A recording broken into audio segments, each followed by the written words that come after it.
నమస్తే. 2 రోజుల క్రితం టీవీలో న్యూస్ చూశారా? ఒక ఇంటర్ అమ్మాయిని నలుగురు కాలేజ్ స్టూడెంట్స్ 2 సంవత్సరాల నుండి ఆమెను ప్రతిసారి గ్రూప్ రేప్ చేస్తున్నారు. ఇది ఎంత అన్యాయం చెప్పండి. 10th లో పరిచయం అంట. అతను 10th పరిచయం అయితే ఇన్స్టాగ్రామ్లో పరిచయం అయ్యాడు. పరిచయం అయినాక సరే చాట్ చేసుకున్నారు, అన్నీ చేసుకున్నారు, నంబర్లు తీసుకున్నారు, కలిసినాక కొన్ని ఏదో ఫోటోలు తీసుకున్నారు. ఆ ఫోటోలు అబ్బాయి తీసుకొని వాళ్ళ ఫ్రెండ్స్కి చూపించండు, ఇంకా 3 ఫ్రెండ్స్కు చూపిస్తే ఈ అమ్మాయిని ఎట్లయినా అది చేయాలని ఆ 3 కలిసి ఈ అబ్బాయి కలిసి ఆ అమ్మాయిని పిలిచి, నువ్వు మాతో సెట్ చేస్తావా లేదా, లేకుంటే సోషల్ మీడియాలో వేరే వెబ్సైట్లలో పెడతాం అని బెదిరించి 2 సంవత్సరాల నుండి ఆమెను అనుభవించని రోజు అంటూ లేదు. ఆ అమ్మాయి ఎవరికి చెప్పుకోదు. తండ్రి అన్న వేరే దేశాల్లో బతుకుదేరు కోసం పోయిండు. ఉన్న తల్లి ఒక్కతే. తల్లికి చెప్పుకుంటే ఏమవుతుందో ఎక్కడ ఏం చేస్తారో అని భయపడుకుంటూ చెప్పలేదు. ఇట్లా రోజు క్షోభ అనుభవించుకుంటా ఒకరోజు తల్లికి చెప్తే తల్లి పోయి కమిషనర్ గారికి ఫిర్యాదు చేసింది. ఫిర్యాదు చేస్తే తీసుకుపోయి బొక్కలేసింది.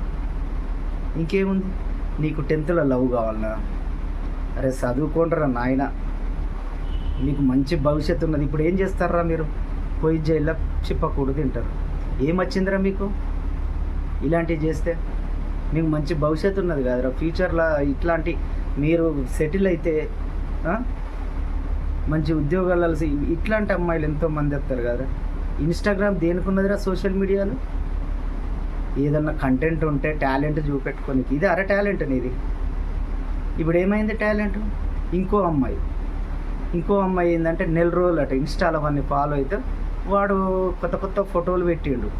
వాడున్నదో బేకారుగా వాడు పెట్టిన కొత్త ఫోటోలు పెట్టేసరికి అమ్మాయి అట్రాక్ట్ అయ్యి నెల రోజులకే వాడిని లవ్ చేసి నేను హైదరాబాద్లో ఉంటా, నువ్వు వచ్చేయి అంటే ఇంట్లో ఉన్న డబ్బు వేరే వాళ్ళ దగ్గరికి పోయి వాళ్ళకి ఇచ్చి వాడి నంబర్కు 20,000 రూపాయలు ట్రాన్స్ఫర్ చేసి అదే రోజు బస్ ఎక్కి హైదరాబాద్కి వచ్చి బస్ స్టాండ్లో ఆ ప్లాట్ఫామ్లో కూర్చో, నేను వస్తా అని అన్నాడు.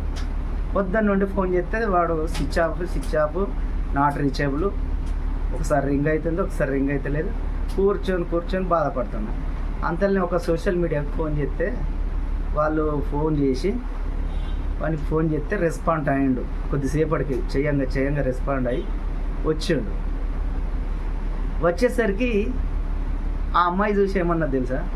ఇతను కాదు నాతో చాట్ చేసింది, ఇతను కాదు నేను లవ్ చేసింది, నేను వేరే వాడిని లవ్ చేసిన, ఆయన ఫోటోలు ఇవి కావని ఐడి చెక్ చేస్తే వాడు వేరే ఫోటోలు పెట్టిండు.